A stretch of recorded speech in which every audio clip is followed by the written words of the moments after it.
Bonjour à toutes, bonjour à tous. Pour cette nouvelle vidéo, je vais vous parler d'un catcheur exceptionnel. Un talent brut, un talent rare, Baron Corbin. Non, c'est totalement faux, je vais vous parler de Chris Jericho. Lors de sa période 2008-2009, Chris Jericho prononçait toujours la même phrase lors de ses promos. I am the best in the world at what I do. Mais Chris Jericho est-il vraiment le meilleur au monde? À travers 5 points, je vais vous prouver que oui, Chris Jericho est le meilleur catcheur au monde. Première raison, Chris Jericho est un excellent face. Alors, pour ceux qui ne connaissent pas très bien les termes catchesques, un face signifie une personne gentille. En 2000, il réalise un face turn, donc il passe de méchant à gentil, après avoir présenté ses excuses à la regrettée Chyna, puisque c'était sa rivale pour le titre intercontinental. L'apogée de ce face turn, le 17 avril 2000. Ce soir-là, Chris Jericho devait affronter le champion de la WWE, à savoir Triple H. Y2J remporte le match et le titre sous une explosion de joie de la foule. Cependant, ce match et ce changement de titre ne seront pas comptabilisés ni par l'arbitre ni par les officiels de la WWE. Premièrement parce que Earl Hebner a compté un petit peu trop vite. Deuxièmement parce qu'on a peur de la famille McMahon. Il réalise un deuxième face turn lors de son retour à la WWE en 2007. Officiellement, il a quitté la compagnie en 2005 après avoir perdu un match face à un certain John Cena dans un Your Fire match. En gros, le perdant de ce match était renvoyé de la WWE. Officieusement, Chris Jericho avait besoin de repos, de se consacrer à son groupe Fozzy, et son contrat avec la WWE allait expirer. Revenons à 2007. Dès son retour, Chris Jericho a été confronté au champion de la WWE de l'époque, à savoir le tueur de légende Randy Orton. Cette confrontation va amener à une rivalité plutôt intéressante et qui va se finir lors du pay-per-view Armageddon 2007, où Randy Orton va défendre et conserver sa ceinture face à Chris Jericho. Raison numéro 2, Chris Jericho est encore meilleur en tant que heel. Et si le face est le gentil, vous comprendrez donc que le heel, c'est le méchant.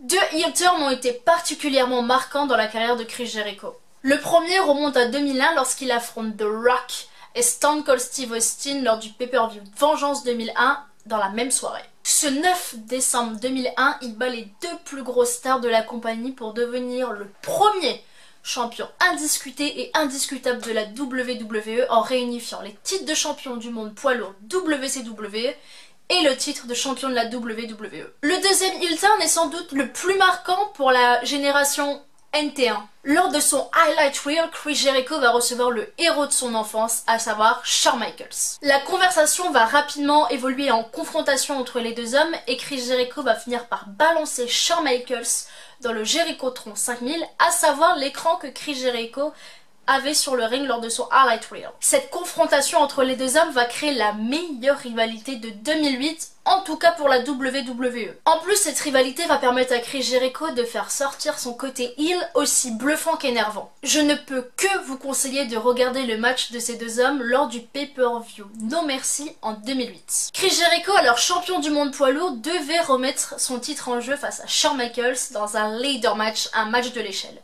L'année 2008 sera définitivement l'année de Chris Jericho à la WWE puisqu'il sera élu Superstar de l'année en décembre 2008 lors des Slammy Awards.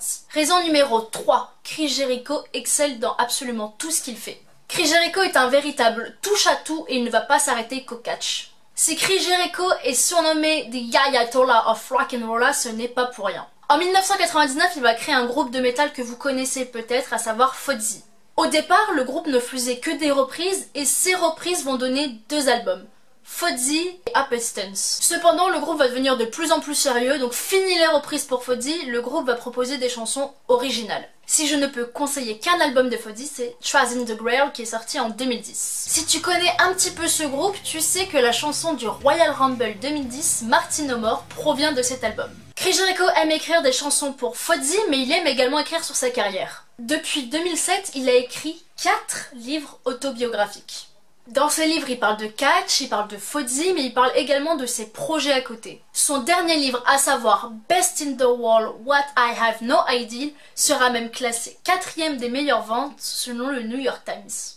Être chanteur, être écrivain, tout ça ne suffit pas à Chris Jericho puisqu'en 2015, il va lancer son propre podcast, à savoir Talk is Jericho. Chaque semaine, il reçoit un invité touchant de près ou de loin l'univers du catch, du divertissement mais également de la musique. Si tu souhaites écouter une émission que propose Chris Jericho, je te mets les liens dans la description. Catcheur, chanteur, écrivain, podcasteur, mais qu'est-ce que Chris Jericho peut faire de plus? Danseur évidemment, puisqu'en 2011, Chris Jericho s'est essayé à la danse en participant à la version américaine de Danse avec les stars, à savoir Dancing with the Stars. Même s'il ne restait que 6 semaines dans la compétition, il n'était pas si mauvais. Oh, beautiful, Lord, for spacious skies, for amber waves of grain. Raison numéro 4. Chris Jericho sait être innovant. Peu de catcheurs arrivent à être aussi innovants que Chris Jericho. L'exemple le plus récent, les listes. Cette histoire de liste commence en 1998. Chris Jericho, alors champion des poids moyens à ce moment-là à la WCW, rentrait en rivalité avec un certain Dean Malenko. À cette époque, Dean Malenko avait un surnom, l'homme aux 1000 prises. À partir de ce surnom, Chris Jericho va proposer l'une des meilleures promos que la WCW ait pu connaître. Il va débarquer sur le ring avec une longue, très longue liste de papiers afin de prouver qu'il est meilleur catcheur que Dean Malenko. Comment prouver qu'il est meilleur que Dean Malenko? En montrant que c'est l'homme aux 1004 prises. Pendant plusieurs minutes, Chris Jericho va énumérer toutes les prises qu'il sait faire afin de montrer qu'il est supérieur à Dean Malenko. Et si tu souhaites découvrir cet extrait, tu auras le lien dans la description. En 2016, Chris Jericho va proposer une nouvelle liste, The List of Jericho. Sur cette liste, tu trouveras toutes les personnes que Chris Jericho considère comme des idiots stupides. Quelques noms de cette liste: Mick Foley, Seth Rollins, un caméraman qui a absolument rien demandé, Kofi Kingston, Big Cass et Enzo Amore. Bon, qu'on se le dise, c'est pas totalement faux pour le dernier. En 2019, Chris Jericho va proposer une troisième liste, mais cette fois-ci à la AEW, donc la All Elite Wrestling. Le nom de cette liste, The Lexicon of le Champion. Avec The Lexicon of le Champion, Chris Jericho fait la liste de toutes les personnes qu'il ne souhaite pas affronter pour défendre son titre de la AEW. Plutôt que de donner les noms à l'oral, je vais mettre le lien de cette promo dans la description. Cinquième et dernière raison, Chris Jericho est une légende des rings. Avant de débuter sa carrière professionnelle le 9 octobre 1990, Chris Jericho a subi un entraînement extrêmement difficile dans le donjon des Hearts. Depuis 30 ans, il arpente les rings du monde entier. Mexique, Canada, Japon, États-Unis et même la France. Pourtant, tout n'était pas gagné pour Chris Jericho. En 1998, Chris Jericho est toujours à la WCW, donc la World Championship Wrestling. Pendant plusieurs semaines, il s'en prend verbalement à l'une des plus grosses stars de la compagnie, à savoir Bill Goldberg. Sauf qu'en interne, Bill Goldberg refusait d'affronter Chris Jericho puisqu'il considérait celui-ci comme un poids moyen. Cette storyline va se terminer par une victoire express de Bill Goldberg et Chris Jericho, frustré, va rejoindre la WWE en 1999.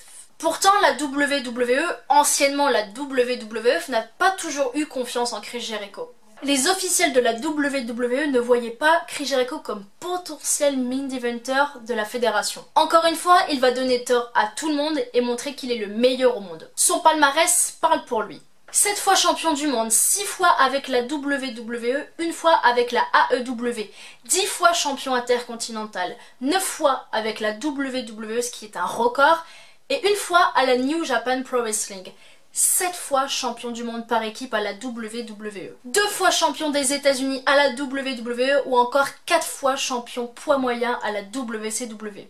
À travers ces 5 points, je viens de te prouver que Chris Jericho est le meilleur catcheur au monde, mais peut-être que toi, à travers ton écran, tu n'es pas d'accord avec ce choix. Alors selon toi, qui est le meilleur catcheur au monde? Je te remercie, toi, derrière ton écran, d'avoir regardé cette vidéo et on se dit à bientôt.